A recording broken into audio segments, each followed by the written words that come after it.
Mi suegra cruzó todos los límites con mi bebé y desató un caso legal. Todo comenzó cuando mi hijo tenía poco más de 5 meses. Yo soy Emily Carter, madre primeriza, todavía aprendiendo a dormir en turnos de 2 horas y a sobrevivir con café recalentado. Ese día salíamos de una clase de estiramiento postparto. Sí, de esas que muchos se burlan hasta que entienden lo necesarias que son, y decidí pasar por una cafetería pequeña cerca del centro. Nada elegante, pero tranquila. De esas donde puedes sentarte con el cochecito sin que te miren raro. Pedí un latte grande. Mi hijo, Noah, acababa de tomar su leche y estaba profundamente dormido. De esos sueños pesados que dan los bebés cuando se sienten seguros. Y aquí hago una pausa porque esto es importante. Cualquier padre sabe que cuando un bebé logra dormirse así, moverlo sin necesidad es casi un crimen. Yo estaba leyendo noticias en el teléfono cuando escuché una vocecita cerca. Un bebé. Levanté la vista. Era una niña de unos 6 años mirándolo demasiado cerca. Detrás venía su madre. Mi suegra. Linda Brooks. Y sí, ya desde ahí la energía estaba mal. No era una visita planeada. No era coincidencia agradable. Era de esas apariciones que te tensan el cuello antes de que pase algo. Sonreí por cortesía. Volví a mi pantalla. Pensé que seguirían su camino. Error. Cuando levanto la vista otra vez, la niña, mi cuñada menor política, Chloe, ya estaba intentando meter las manos dentro del cochecito para levantar a Noah dormido. Y aquí quiero detenerme un segundo para decir algo. La gente que no tiene hijos cree que esto es ternura. Los que sí los tenemos sabemos que es una invasión directa. Dije rápido. Firme. No, no, no, está dormido.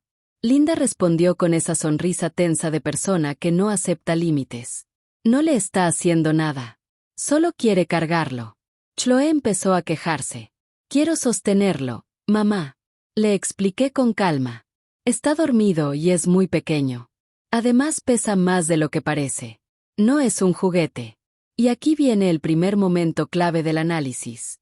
Cuando alguien ignora una explicación razonable sobre la seguridad de tu hijo, no es inocencia, es advertencia. Linda me miró molesta. No tienes que ser tan grosera. Esa palabra. Grosera. El clásico giro de culpa cuando no obtienen permiso. Mientras discutíamos, Chloe intentó levantarlo igual. Lo despertó. Noah empezó a llorar. Lo cargué de inmediato para calmarlo. Le dije, ya ves lo que pasó. Por favor, déjenos en paz. Y entonces todo escaló. Linda dio un paso adelante e intentó arrancarlo de mis brazos. No tocar, intentó quitármelo. Y aquí no hay análisis psicológico sofisticado que valga. Esto es instinto animal de protección. Giré el cuerpo para cubrir a mi hijo. Ella siguió forcejeando. Yo grité pidiendo ayuda. Y cuando su mano volvió a intentar jalarlo, reaccioné. Le pegué en la nariz con la palma abierta. No fue planeado. Fue reflejo. Y sí, sonó fuerte. Los empleados del local intervinieron de inmediato. En el momento en que mi mano conectó con su nariz, todo quedó en silencio medio segundo. Ese tipo de silencio que solo existe justo antes de que estalle el caos. Linda retrocedió, se llevó la mano a la cara y empezó a gritar. Chloe comenzó a llorar también, pero no por el golpe, sino por la escena. Y aquí quiero hacer una observación importante. Muchas veces el adulto que provoca el conflicto luego usa la reacción emocional del niño como escudo moral. Lo he visto demasiadas veces. 2 empleados de la cafetería llegaron corriendo y se interpusieron entre nosotras. Uno de ellos ya tenía el teléfono en la mano. Ya llamamos a la policía, dijo. Yo seguía sosteniendo a Noah, que lloraba desconsolado. Mi corazón iba a 1000. Ese temblor en los brazos no era miedo, era adrenalina de protección. Linda empezó con su versión inmediata de los hechos. Me atacó. Delante de una menor. Es una mujer peligrosa. Y aquí quiero que notes el patrón. Quien inicia la invasión cambia el relato en segundos para colocarse como víctima. Es casi automático. Ignoré sus gritos y me senté para amamantar a Noah y calmarlo. No iba a discutir narrativa, iba a atender a mi hijo. Linda entonces gritó. Eso es indecente delante de una niña. ¿Qué clase de mujer hace eso? Observa esto con lupa. Intentó quitarme al bebé por la fuerza, y luego intentó convertirme en la ofensiva por alimentarlo. Ese es el tipo de inversión moral que usan las personas con derecho exagerado. La policía llegó unos minutos después. Tomaron declaraciones separadas. Yo estaba asustada, sí, no por culpa, sino porque cuando hay golpes de por medio, siempre existe el temor de que la situación se malinterprete. Expliqué exactamente lo ocurrido. Intento de levantar al bebé, negativa, forcejeo, intento de arrebato. Linda contó su historia alternativa. Según ella, solo estaban ayudando.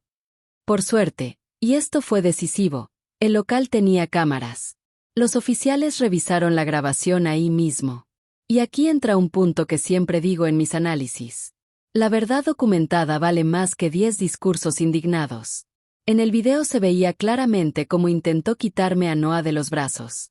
Resultado, Linda fue detenida por intento de sustracción de menor y alteración del orden. Yo pensé que ahí terminaría todo. Pero no. Eso solo fue el prólogo. Unas 3 semanas después, alrededor de finales de mayo, ocurrió la segunda parte de esta locura. Esa mañana regresaba del parque con Noah. Eran cerca de las 10:40. Había un hombre en mi porche con uniforme de mensajería, bigote grueso y gorra baja. Parecía nervioso. Puse la mano en mi bolso, vieja costumbre de seguridad, y pregunté, ¿necesita algo? Dijo mi nombre completo. Traía un sobre grande para firmar. Lo tomé. Firmé. En cuanto terminó, se quitó el bigote falso y la gorra. No era repartidor. Era un asistente legal. Ha sido notificada, dijo. Buena suerte. Me estaban demandando. Sí. La mujer que intentó llevarse a mi hijo, me estaba demandando a mí. Y aquí es donde la historia pasa de absurda a casi surrealista. La demanda pedía daños médicos, daños estéticos, daños emocionales, terapia para ella, terapia para la niña, pérdida de reputación, y una cifra que superaba los $30,000. Según el documento, yo la había atacado sin provocación. Pero lo más revelador era el final. Estaría dispuesta a retirar la demanda civil si yo retiraba los cargos penales. Pausa de análisis. Eso no es conciliación. Eso es presión disfrazada de oferta. Llevé todo a mi abogado. Apenas terminó de leer, sonrió y dijo, esto no va a llegar lejos si el caso penal se sostiene. La fecha de corte quedó fijada para mediados de junio. Y fue ahí cuando la historia dejó de ser solo un incidente, y se convirtió en una guerra familiar abierta. Llegó el día del juicio penal, mediados de junio, poco después de las 9 de la mañana, en el tribunal del condado. Y te voy a decir algo que no se menciona mucho. Ir a corte no se siente como en las películas. No hay música dramática. No hay discursos heroicos. Hay café malo, pasillos fríos y un cansancio emocional que se pega en los huesos. Mi esposo, Michael Brooks, y yo dejamos a Noah con una niñera de confianza. Mucha gente me preguntó después por qué no lo llevé. La respuesta es simple. Un tribunal no es lugar para un bebé, y menos cuando la persona acusada es alguien que ya intentó arrebatártelo de los brazos. Nos sentamos del lado de la fiscalía. Yo estaba nerviosa, pero no dudosa. Y hay diferencia. Cuando sabes que hiciste lo correcto, el miedo es físico, no moral. Linda entró con su abogado. Mirada dura. Mandíbula apretada. Esa expresión de esto no debería estar pasándome a mí, que no es arrepentimiento, es orgullo herido. El juez abrió sesión. Se leyeron cargos, agresión, alteración del orden, conducta desordenada y tentativa de sustracción. Linda se declaró completamente inocente, con discurso incluido sobre ser abuela preocupada. Pausa de análisis. Cuando alguien usa el rol familiar como escudo legal, no está explicando, está intentando manipular percepción. La fiscalía fue directa y breve. Expuso que hubo intento de quitar a un menor de brazos de su madre contra su voluntad y que existía video claro del hecho. 5 minutos. Sin adornos. La defensa habló casi 40. Biografía completa de Linda, voluntariados, iglesia, vecindario, actividades escolares de su hija menor, todo menos el incidente real.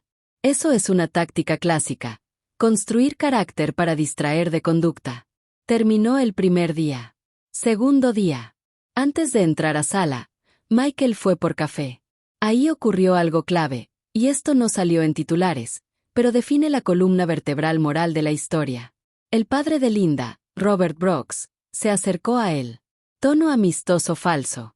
Palmada en el hombro. No podemos destruir a la familia por esto, le dijo. Piensa en la niña. Piensa en lo que le pasará si su madre va a la cárcel. Observa la estructura. No habló del hecho. Habló de las consecuencias emocionales. Manipulación de culpa. Luego vino la petición directa. Que me convenciera de retirar cargos. Michael respondió algo que todavía recuerdo palabra por palabra. Si ella hubiera sido razonable, no estaríamos aquí. Robert perdió la máscara. Insultó. Se fue. Análisis corto y claro. Las máscaras sociales duran exactamente hasta que no obtienen lo que quieren. En sala, la fiscalía presentó el video. Testigos del café. Empleados. Clientes. Declaraciones consistentes. Luego fue mi turno de testificar. Conté todo tal como pasó. Sin exagerar. Sin dramatizar.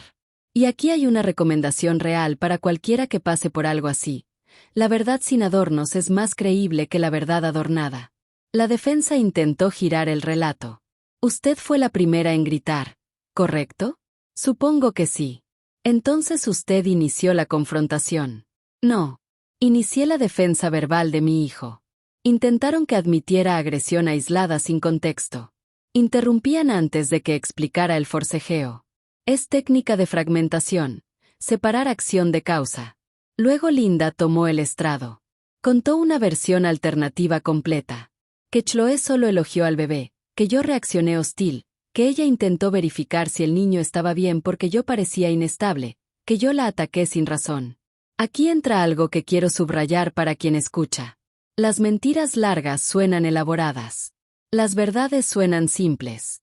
Día 3. Veredicto. Intento de sustracción. No culpable por falta de prueba de intención de huida. Agresión. Culpable. Conducta desordenada. Culpable. Alteración del orden. Culpable. Sentencia. Libertad condicional extendida. Servicio comunitario. Programa obligatorio de control de ira y multas. Mucha gente esperaba cárcel inmediata. Yo no. Yo quería precedente legal y distancia obligatoria. Salimos pensando que al fin terminaría todo. Y aquí viene mi reflexión, y escúchala bien. El error más común después de ganar en corte es creer que el conflicto terminó. No había terminado. Ni cerca. Después del veredicto pensé, ingenuamente, que todo iba a calmarse. Que una resolución legal pondría un límite real. Que cuando alguien ve consecuencias oficiales, retrocede. Error de cálculo. El caso civil que Linda había presentado en mi contra fue desestimado unas semanas después, principios de agosto, por falta de sustento. Recuerdo haber sentido un alivio físico, de esos que te aflojan los hombros. Pensé, listo, se acabó la pesadilla. Pero hay algo que quiero decirte aquí como reflexión. Cuando una persona actúa por orgullo herido y obsesión, perder no la detiene, la enciende. Un martes por la tarde, regresaba de una clase para madres con bebés. Cambié de horario justamente para evitar coincidencias, y vi un auto estacionado frente a mi casa. No era de ningún vecino. Me dio mala espina, pero me dije que no podía vivir en alerta eterna. Entré con Noah, lo acomodé, miré por la ventana. El coche ya no estaba. Lo dejé pasar. 3 días después, sábado temprano, llevé a Noah al parque. Mismo auto. Distintas calles. Distinta posición. Vacío. 30 minutos más tarde, seguía ahí. Y aquí empieza algo que muchos subestiman. El acoso no comienza con ataques, comienza con presencia. Regresé a casa inquieta. Le conté a Michael. Decidimos vigilar, no reaccionar todavía. La policía suele pedir patrón antes de actuar. Así funciona el sistema. Durante casi 2 semanas el vehículo aparecía y desaparecía. Distintas horas. Mismos asientos con fundas llamativas, imposibles de confundir. Intenté confrontar una vez. Arrancó antes de que llegara.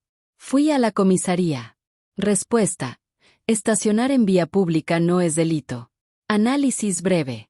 La prevención legal casi siempre llega después del daño, no antes. 2 días más tarde, Encontré las 4 llantas de mi coche cortadas. El siguiente fin de semana, mientras arreglaba el jardín y Noah jugaba cerca, encontré bolitas de veneno para ratas esparcidas.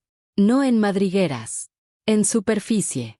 Me enfurecí pensando que era control municipal mal hecho, hasta que mi vecino me dijo 2 cosas. Nadie más tenía veneno. La ciudad nunca lo deja expuesto.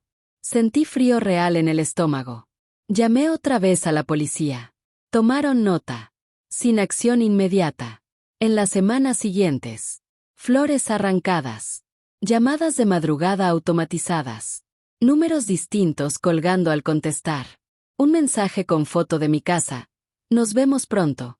Una roca atravesando mi ventana mientras estábamos fuera. Aquí quiero hacer una pausa larga de análisis. El acoso progresivo busca una cosa: desgaste psicológico. No es solo daño material. Es ocupación mental constante. Entré en modo protección total. Llevé a Noah con mi madre varios días. Michael instaló cámaras de seguridad en toda la propiedad. Solicité orden de protección de emergencia. Entra en vigor inmediata mientras se revisa permanencia. Y por unos días, silencio. Pensé que la orden funcionó. Subestimé de nuevo el nivel de obsesión.